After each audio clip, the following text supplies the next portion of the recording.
इसका जवाब भी बड़ा सीधा है, नहीं। मेरी राय में जितना भी कुछ मैंने सीखा है दुनिया के बारे में, हमारी प्लैनेट की हिस्ट्री के बारे में, एवोल्यूशन के बारे में, ये सारी चीज़ों को समझकर मैंने जो अंडरस्टैंडिंग डेवलप करी है, मेरी राय में कोई भगवान, कोई अल्लाह, कोई गॉड एग्जिस्ट नहीं करता। The atheists will always avoid this question. What is the proof for the existence of Allah Jalla wa'ala? Something that each and every one of you can take with you. You will refute them, you will confute them, you will shut them up. If the deistic God thought all that through and set up the laws of physics, then he would have to be damn clever. He would have to be the physicist to end all physicists. I don't care if he then withdraws. He needs an explanation in his own right. The whole enterprise of evolutionary biology is to explain how you get prodigious complexity and design from virtually nothing. I mean, we hand over to physicists when we can go beyond the virtually nothing to the absolutely nothing. Quantum vacuum, quantum fields, energy fields, laws of physics, space, all of that is something. Someone says that something comes out of nothing and you don't accept it, and for instance he buys the chicken, and then he names the chicken nothing, and whenever he sees the chicken he says that's nothing. Why? Because he's named it nothing. He says that's nothing, and then when the chicken lays an egg, then he says, look, something came out of nothing. Something came out of nothing. You will say that's not nothing, that's a chicken, but you've called it nothing. You've given it that name to prove your point. मगर सुनिए मगर हकीकत ये है कि वहाँ शख्सी आज़ादी राय देने की, बोलने की नहीं है। जी, ये एक आखिरी सवाल मुफ्ती साहब से। हाँ मैम, इनको माइक दीजिए। शुक्रिया। मेरा नाम मनीषा है, मैं हरियाणा से आई हूँ। मैं मुफ्ती साहब से एक बात पूछना चाहती हूँ। आप बार बार जावेद साहब को कॉन्ट्राडिक्ट तो कर रहे हैं कि आपने ये कहा, लेकिन आप भी अजम्पशंस के बेसिस पे बात कर रहे हैं। आपने खुदा के होने का कौन सा प्रूफ पेश किया है, खुदा की एग्जिस्टेंस का? अब इस सवाल को अलग रहने दीजिए, कौन एथीस्ट है कौन नहीं है। How do we refute atheists? The challenge is from Allah Jalla wa'ala. Allah Jalla wa'ala says in the Quran, and this is the best, most powerful, logical challenge. In light of reason, the atheists will always avoid this question. Whenever you present the Quranic argument, they will avoid this. And this is something I want each and every one of you to take with you. What is the proof for the existence of Allah Jalla wa'ala? Something that each and every one of you can take with you. Any atheist that meets you, you use this approach, inshallah ta'ala, you will refute them, you will confute them, you will shut them up. They will not have the courage to speak to you after that. Allah Jalla wa'ala says in Surah At-Tur, Am khuliqu min ghayri shay'in Am humul khaliqun Am khalaqu as-samawat wal ard. 4 possibilities in light of this ayah of the Quran.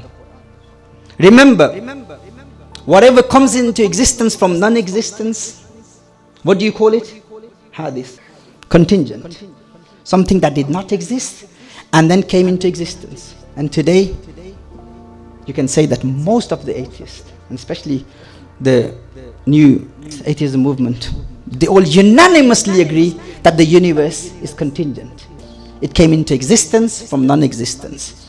We can prove that through philosophical arguments, through the second law of thermodynamics.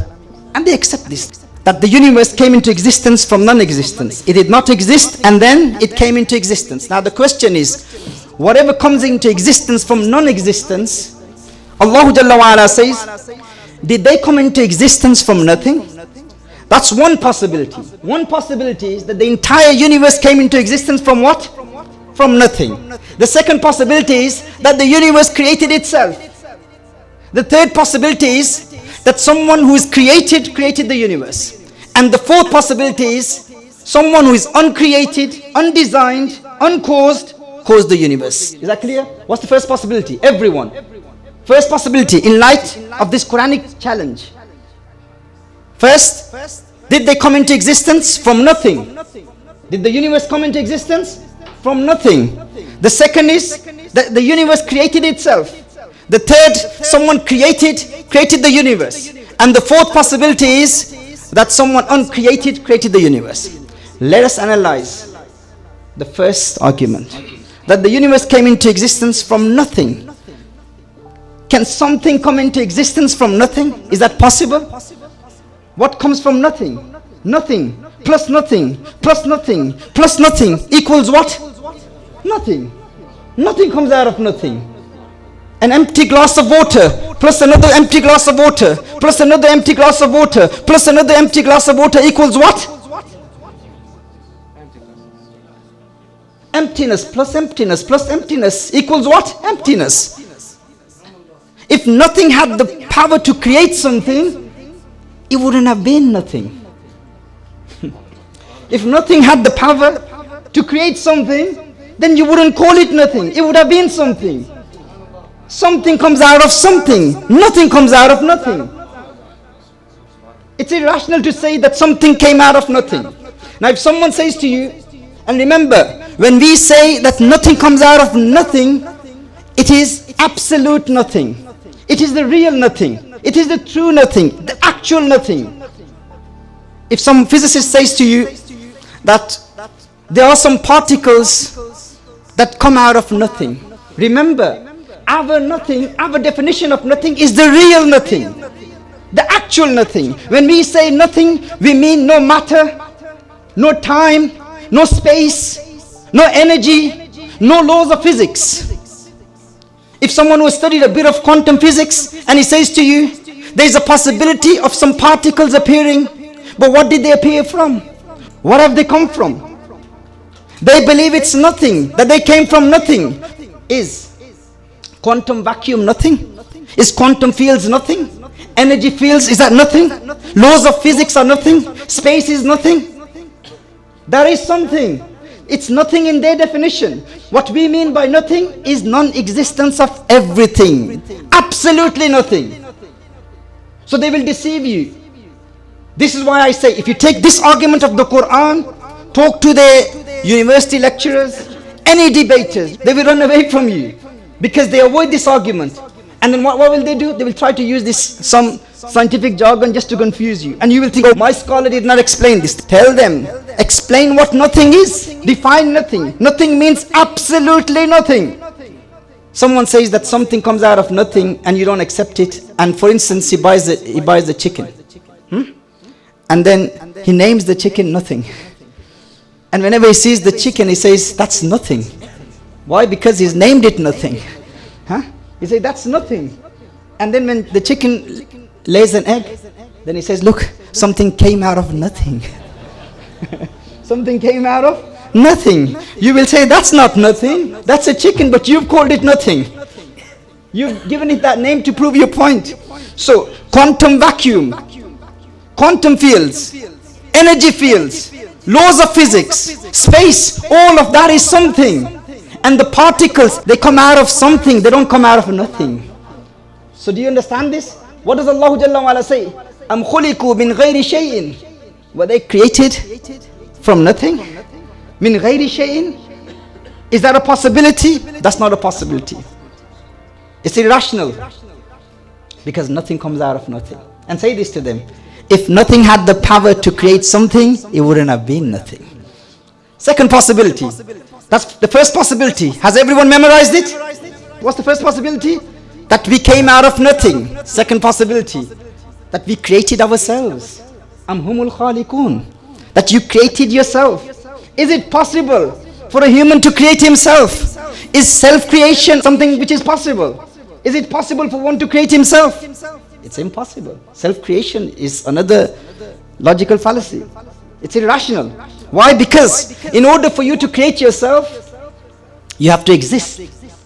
And to be created, you have to be non-existent.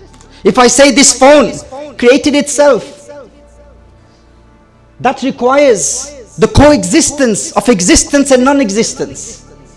You have to exist and you have to not exist in order for you to create yourself. If someone says this phone created itself, in order for the phone to be a creator, it has to exist. And in order for it to be created, it has to be non-existent. Because how can you create something that already exists? You only create that which is non-existent, which doesn't exist. Do you see? So in order for this phone to create, it has to exist. And for it to be created, it has to not exist. And the coexistence of existence and non-existence is another logical fallacy. It's impossible. It's illogical. So you cannot create yourself. It's impossible for you to create yourself. This is like saying that the chicken laid an egg and what came out of the egg was the same chicken. Is that possible? That's impossible. The cake baked itself. Or the book, a Shaykh Maulana Hussain al-Qadri, he didn't write the book. The book wrote itself. Is that possible? It's impossible. Or the girl gave birth to herself. Is that possible? Impossible. First option, we came out of nothing. Impossible. Second option, we created ourselves. Impossible. No one will accept that. Third possibility, a created being, someone who was designed, someone who was created the universe. For instance, this mic here. Have you seen this mic? You can all see it? Yes? Does this exist or not? Does it exist or not? Seeing is believing. That's what people say, don't they? Seeing is believing. Yes? You all believe that this mic exists. Everyone believes in that. Yes? Ye mic exists karta hai. Why? Because you've seen it. The question is, who assembled this mic? Who manufactured this mic? Who made it? For instance, someone says, I made it. Maulana Khalid. Maulana Khalid, yes? Maulana Khalid says, I manufactured this. I made this mic. Yes? He says, I made it. Now, in order for him to make it, he says that I am dependent upon the permission of someone else. Maulana Khalid is dependent upon the permission of Zayd. And in order for Zayd to give him permission to make this mic, he is dependent upon Bakr. Bakr is dependent upon Umar. Umar is dependent upon Abdullah. Abdullah is dependent upon Abdul Rahman. And this continues infinitely. It never ends. Would this mic exist? Would it exist? If this chain continues, it never ends. Maulana Khalid says, he claims that he made it, but he is dependent upon someone else's permission, and that someone is dependent upon someone else's permission, and this continues forever. It never ends. You don't find an end point. Would this mic exist? Impossible. It has to end somewhere, doesn't it? It has to end somewhere. There has to be someone who is independent. There has to be someone who doesn't depend upon anyone above him, and that someone will then give permission to that Abdul Rahman. Then Abdul Rahman will give permission to Abdullah. Then he will give permission to the one below him. Then he will give permission to the one below him, and then he will permit Maulana Khalid, and then Maulana Khalid will make this mic. Yes? But the mic exists. You've all seen the mic, haven't you? The mic exists. You've seen it. This is based on your empirical judgment. With your eyes you've seen it. Yes? You've seen it. It exists or not. Seeing is believing. You all believe in the existence of the mic? He manufactured it. He made it. But in order for him to make it, he needs the permission of someone above him. And this continues forever. It never ends. Would this mic exist? This is what we call tasalsul. This is what we call butlan of tasalsul. The fact that the mic exists shows that there is someone there who is independent. Do you understand? The fact that the mic exists proves that there is someone there who is independent, who has no one above him, who doesn't need the permission of anyone above him. Yes? Tell me, brothers and sisters in Al-Islam, do you exist? Do you believe in your existence? Do you exist? The fact that you exist proves that someone created you. But who created the one who created you? If there was a creator of the one who created you, then who created that creator? Then who created that creator? And then who created that creator? If this continues forever, you wouldn't have existed. The fact that you exist itself is a proof that there is someone there who is independent. Am khuliqu min ghayri shay'in. Take this argument to any atheist and tell them to refute it. Am khuliqu min ghayri shay'in. What's the first possibility? Did you come into existence from nothing? Impossible. We presented many examples. Did you create yourself? Coexistence of existence and non-existence? Rationally impossible. Third possibility, did a created being create the universe? Some external created being other than you? That leads to infinite regress of causes, which is rationally fallacious, impossible, irrational. What possibility are we left with? The fourth possibility, and that is that the universe is created by someone who is uncreated, who is undesigned, uncaused cause. The original cause has to exist forever, has to be independent, has to be very powerful, very intelligent, in order for him to create a universe like this, such a great universe. I don't have the time to go through all the arguments of the perfection of the universe. He has to be someone very powerful, and he cannot have anyone as powerful as him. Do you understand what I'm referring to now? Qul huwa Allahu ahad. Are we not referring to the same surah? Qul huwa Allahu ahad. You recited lam yalid wa lam yulad many times before, but have you ever thought about this? The lam yalid wa lam yulad itself shows, this itself is a proof that we are proving the existence of the uncreated creator. The answers are within Surah Al-Ikhlas. Powerful, extremely intelligent, and he has to be out of the creation. If I create this table, can I be part of the table? If I created this table, I can't be part of it. I have to be out of it in order for me to be a creator of this. If he manufactured this mic, he can't be within the mic. To be the creator, you have to be out of it. The creator of the heavens and the earth and the creator of space and time is Allah. So for you to ask this question, where was Allah before he created the universe?